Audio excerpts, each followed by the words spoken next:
ಈ ಕಡೆ ನೋಡುವ ಚಕ್ರೂರ ಇದ್ದಾರೆ.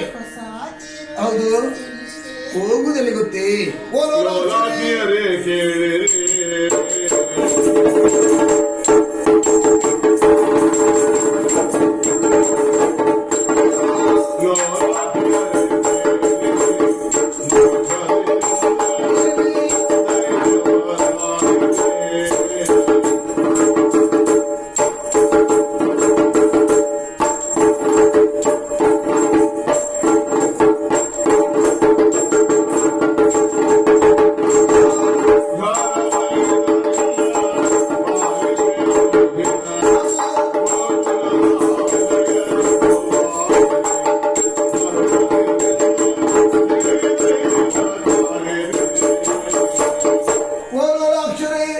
ಇಷ್ಟೆಲ್ಲ ಶೃಂಗಾರ ಮಾಡಿಕೊಂಡು ರಥವನ್ನೇರಿ ಹೋಗುವುದಲ್ಲಿ ಗೊತ್ತೇ ನಮ್ಮ ಮಾವನ ಮನೆಗೆ ಮಧುರಾ ಪಟ್ಟಣಕ್ಕೆ.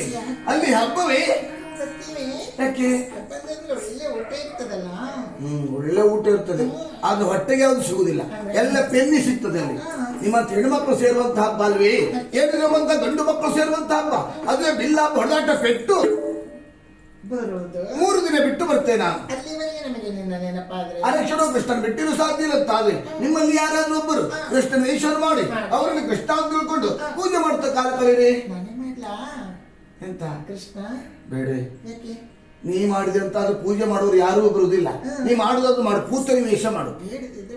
ನೀ ಬೇಡವೇ? ಇಲ್ಲೊಬ್ಬ ಸಣ್ಣವಳಿದ್ದ ನೋಡು, ಅವಳಿಗೆ ಕೃಷ್ಣನ ವೇಷ ಮಾಡಿಸಿ ಅವಳನ್ನೇ ಕೃಷ್ಣ ಅಂತ ತಿಳ್ಕೊಂಡು ಪೂಜೆ ಮಾಡುತ್ತ ಕಾಲ ಕಳೆ. ಆ 3 ದಿನ ಎನ್ನುವುದು 3 ಕ್ಷಣವಾಗಿ ಕಾಣ್ತದೆ. ಶುಭವಾಗಿ ಬರ್ತೇನೆ.